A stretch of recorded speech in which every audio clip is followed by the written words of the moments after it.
يا أيها الذين آمنوا أطيعوا الله وأطيعوا الرسول وأولي الأمر منكم فإن تنازعتم في شيء فردوه إلى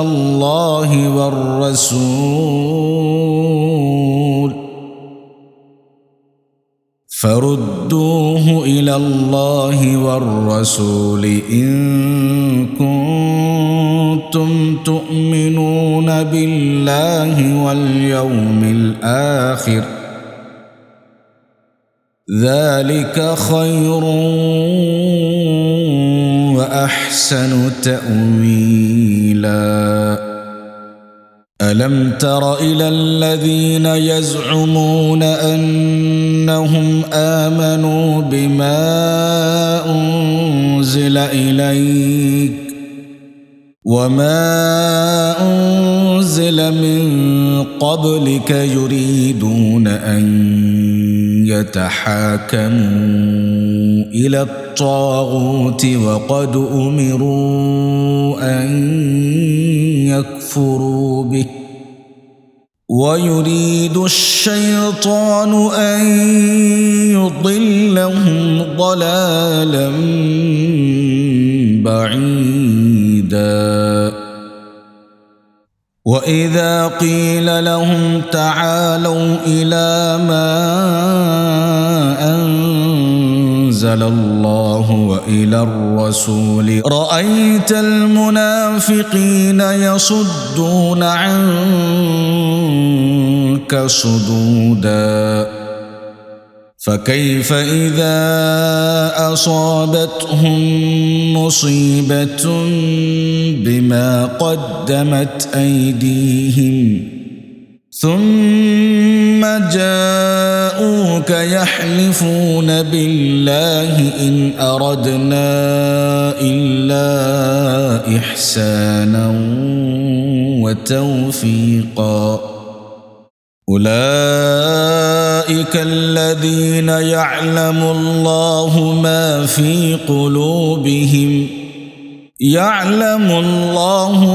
في قلوبهم فأعرض عنهم وعظهم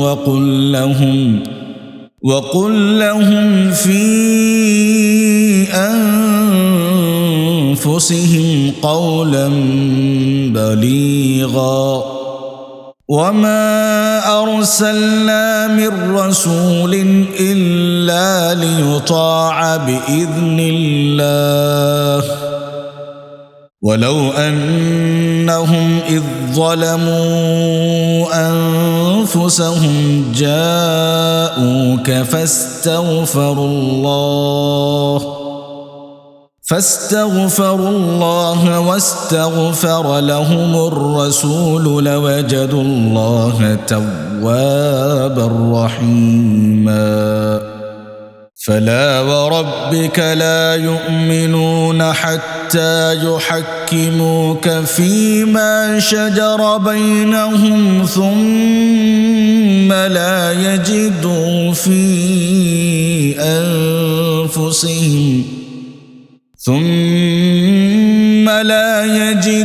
في أنفسهم حرجا مما قضيت ويسلموا تسليما. ولو أنا كتبنا عليهم أن اقتلوا أنفسكم أو اخرجوا من دياركم ما فعلوه إلا قليل منهم ولو أنهم فعلوا ما يوعظون به لكان خيرا لهم وأشد تثبيتا. وإذا لآتيناهم من لدنا أجرا عظيما ولهديناهم صراطا مستقيما ومن يطع الله والرسول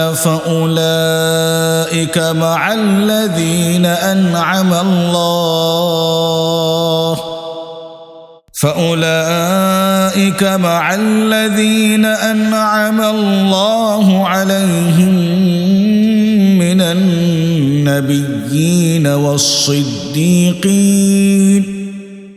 من النبيين والصديقين والشهداء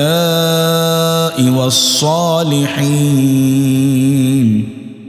وحسن أولئك رفيقا ذلك الفضل من الله وكفى بالله عليما يا أيها الذين آمنوا خذوا حذركم فانفروا ثبات أو انفروا جميعا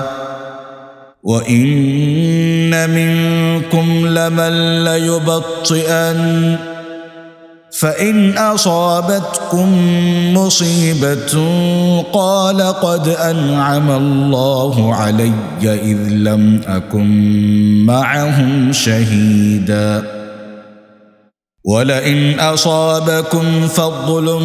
من الله ليقولن كأن لم تكن بينكم وبينه مودة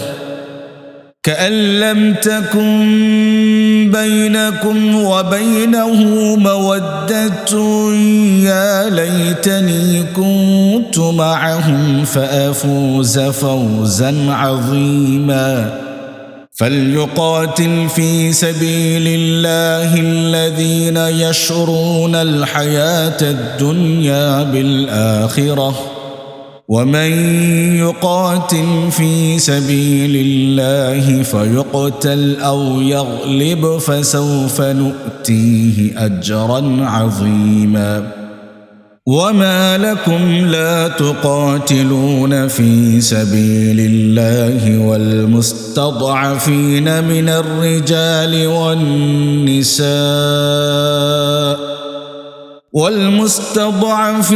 من الرجال والنساء والولدان الذين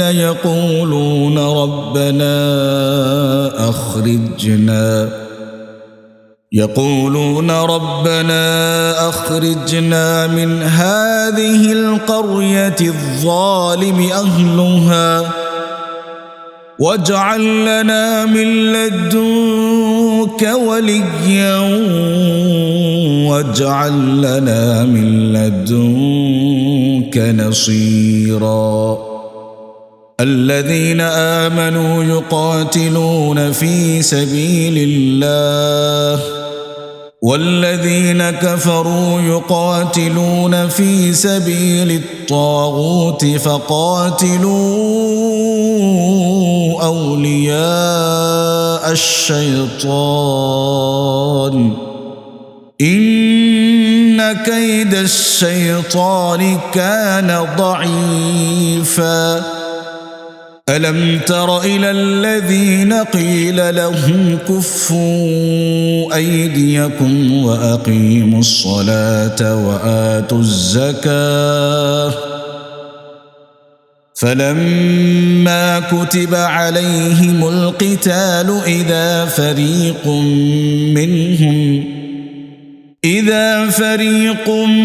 منهم يخشون الناس كخشية الله أو أشد خشية وقالوا ربنا لم كتبت علينا القتال لولا أخرتنا إلى أجل قريب قل متاع الدنيا قليل والآخرة خير لمن اتقى ولا تظلمون فتيلا أينما تكونوا يدرككم الموت ولو كنتم في بروج مشيدة وإن تصبهم حسنة يقولوا هذه من عند الله وإن تصبهم سيئة يقولوا هذه من عندك قل كل من عند الله فما لهؤلاء القوم لا يكادون يفقهون حديثا ما أصابك من حسنة فمن الله وما أصابك من سيئة فمن نفسك وأرسلناك للناس رسولا وكفى بالله شهيدا من يطع الرسول فقد أطاع الله ومن تولى فما أرسلناك عليهم حفيظا ويقولون طاعة فإذا برزوا من عندك بيت طائفة منهم غير الذي تقول والله يكتب ما يبيتون فأعرض عنهم وتوكل على الله وكفى بالله وكيلا أفلا يتدبرون القرآن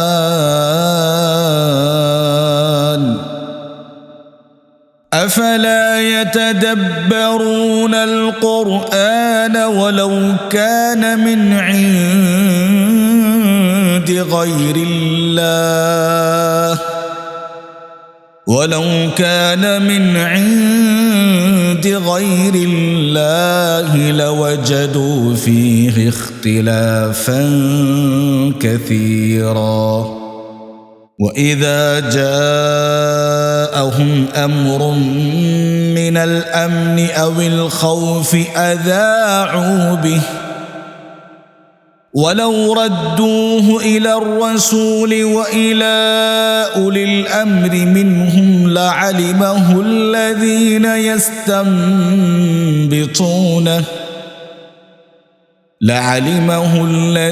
يستنبطونه منهم ولولا فضل الله عليكم ورحمته لاتبعتم الشيطان إلا قليلا فقاتل في سبيل الله لا تكلف إلا نفسك وحرض المؤمنين عسى الله أن يكف بأس الذين كفروا والله أشد بأسا وأشد تنكيلا من يشفع شفاعة حسنة يكن له نصيب منها ومن يشفع شفاعة سيئة يكن له كفل منها وكان الله على كل شيء مقيتا وإذا حييتم بتحية فحيوا بأحسن منها أو ردوها إن الله كان على كل شيء حسيبا الله لا إله إلا هو ليجمعنكم إلى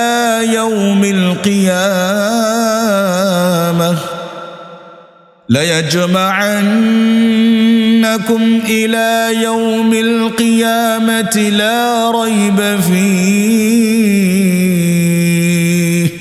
ومن أصدق من الله حديثا.